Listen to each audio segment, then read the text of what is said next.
Hello and welcome to the Pants of Horus YouTube channel. This is Ward, back to give you another Fix My Roster video, this one aimed at more advanced players who've been active in the game a year or more.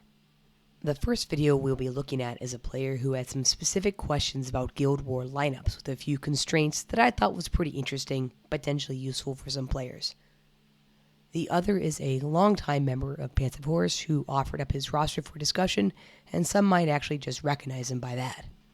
First, a reminder about our principles of roster development. Tall is better than wide, focus one goal at a time, and keep a side project going if you want, all to get you to a viable raid team. But what do you do once you've achieved your guild raid team? Now you have extra energy and resources, and you're not really sure where to put them? What's next? And what's next is a look to the future. The legendary release events that occur every month typically have very useful characters, most of them with guild raid viability. Looking at all of the LREs, 5 of the 9 characters are what I would consider core to the current meta teams, and Mephiston is used but isn't quite essential. But that leaves 3 with no guild raid utility at all. So 2/3 or a 66% of all LRE characters are useful to raiding.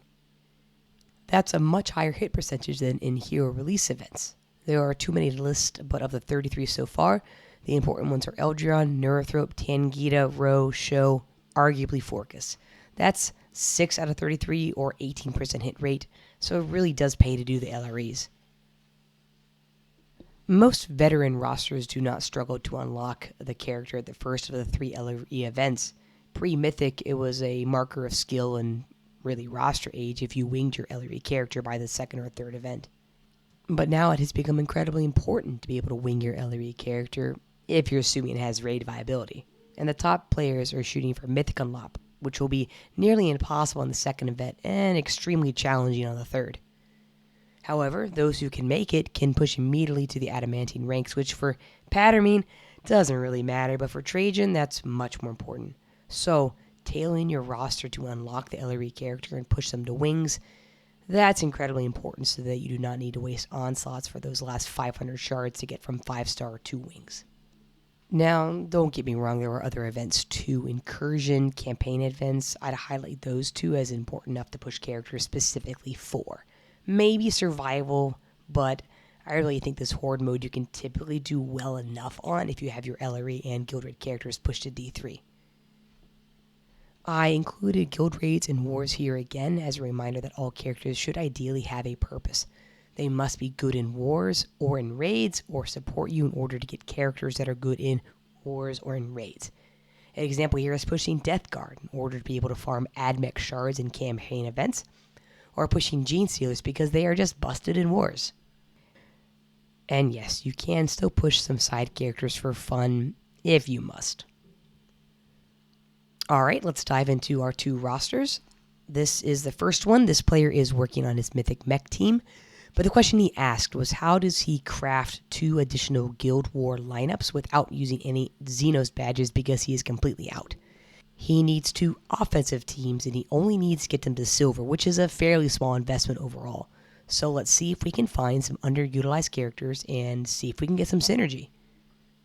Let's start in the Stone Graveyard. Ulf here is just a great pick to use against summon teams like Thousand Suns especially, or Archimato since those summons are melee. Sark is a good Overwatch choice and hits surprisingly hard with his active and passive. Lucian is not bad, especially when comboed with his fellow Blood Angels. And here's Nico, that's Lucian's best friend. My Horseman Dryer, I think he's a good pick. I haven't really been able to play around him much, but I'd like to. Carrion, I kind of want to pick here because I really just object to him remaining stone, so he's just going to be in the team no matter what.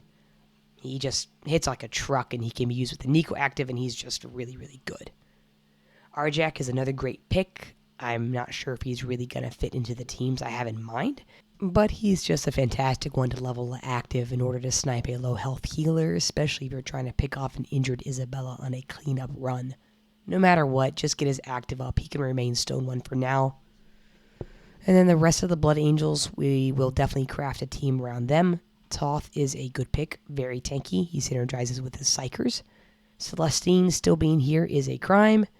Thoriad is another good one to level up as he gives an extra hit to all melee within 2 hexes, and his active helps tank incoming damage. Also, I know I said no xenos, but I do protest at the Gene Stealer Cold Instone Purgatory. Whenever someone asks me how to improve their Guild War experience, I ask them, where are your Gene Stealers and why aren't they at least at the minimum level for your battlefield? I do think we need another Chaos pick to balance out the Imperial. Darkoff is a deadly choice, especially once the enemy is already injured.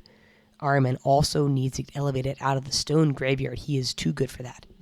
Okay, let's grab them and arrange some teams. This is what I came up with. The top team here revolves around the Nicodemus active to get Carrion, Matineo, and Lucian low so that they can run in and do extra damage. You run Thoriad in with them before they actually attack in order to take advantage of his passive. And don't forget his active.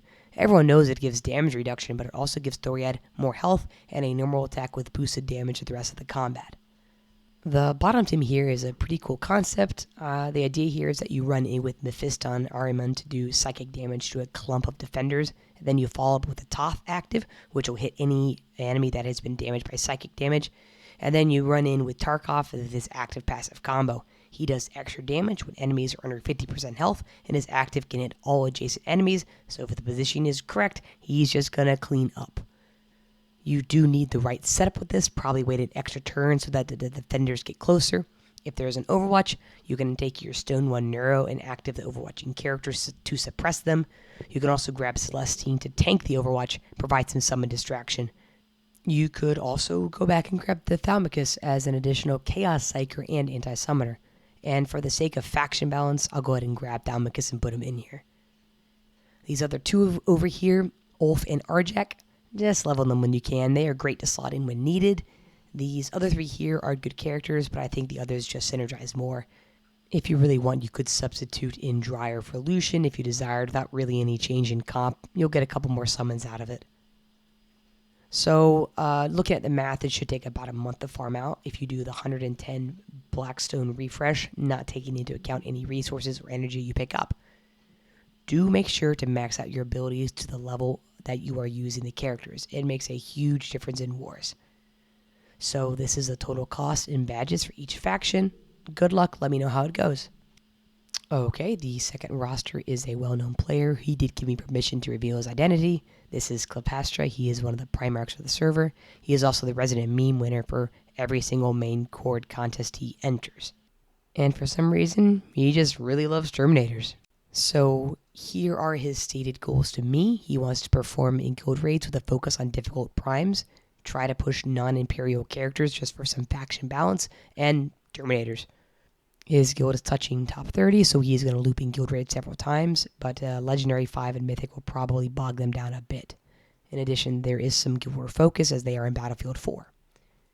Let's break down the roster. He is multi-hit for sure, and looks to be putting together Rapid Assault with most of a Neuro team already completed. He has absolutely avoided mechs past G1, probably only that high for wars, and I do see some interesting Terminator choices. He does appear a bit allergic to finishing characters out to D3. I tend to subscribe to the belief that if they are important enough to be D2, they might as well be D3. That extra 10% bonus damage can sometimes make the difference in wars or in raids, or the extra health might save them from dying. My focus is always guild raids, and he did state he wants to perform there, so first priority is finishing either Neuro or Rapid Assault. The Neuro team will be much faster, as Neuro is already Mythic, Ahriman is Mythic D2, and Abraxas and Yaz and Mephiston and Raz are D2 as well. Neuro is a very valuable commodity right now, as most high guild raids don't actually have a ton, as we've really been pushing mechs in multi-hit and now Rapid Assault. So if you're this close, go ahead and finish Neuro with Mephiston. Pick Raz or Zybia, not both. Raz is better on Morty, Zybia might be better on Avatar, but if you take her against Morty, it might mess with AI priority compared to runs using Raz, so harder to follow replays. This will allow you to pick up the Actus and Tan primes, which are typically the more challenging fights, and you can focus on all the Neuro fights no one else wants to. A lot of Mythic fights, I think, are going to eventually be Neuro, so this will really help his guild progress if he focuses on that team. In addition, the Exorcist is legendary, so just make sure the active is 36, and it really won't take long to get to a complete Neuro team. Sorry, Clip, you are a Neuro player now. There are some other interesting picks to highlight. We don't really hit Winged Prime anymore, but you could always push Toth and Rask for both Terminator Love and Flame Attention, which is a nice trait to have for LRE as well as Winged Prime. Terminators also tend to do pretty well in survival modes. Other picks that need attention, Rotbone at G1 is just not high enough for LREs anymore. I'm really finding my D1 is lacking, and I'm pushing to D3 now.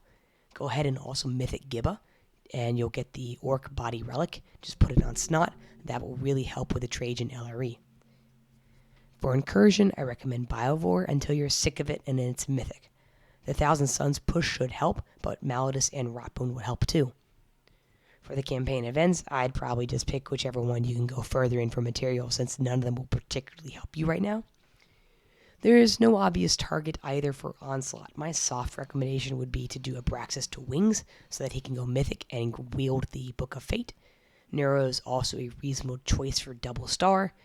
Could also Onslaught Rask for the memes and his new item that just came out that will make him even more tanky. Also, he was considering pushing Sybil for the Revis Prime fight. This is fine. She can do with a slight push at G1 for now, at least against non-mythic Riptides. But if he wants Chaos badges, that would be a reasonable Imperial to Onslaught to Legendary. He also mentioned to me he has a Reset Stone I would never use on any champ that wasn't D3 or nearly so. It is such a rare commodity that unless you're getting back the resources to immediately push another unit you need right now, I'd just save it. If you wanted to reset a unit, Asmodai would be the most obvious choice to me. Alright, this video is already too long. I'll stop here. Please remember to like, subscribe, check us out on Discord.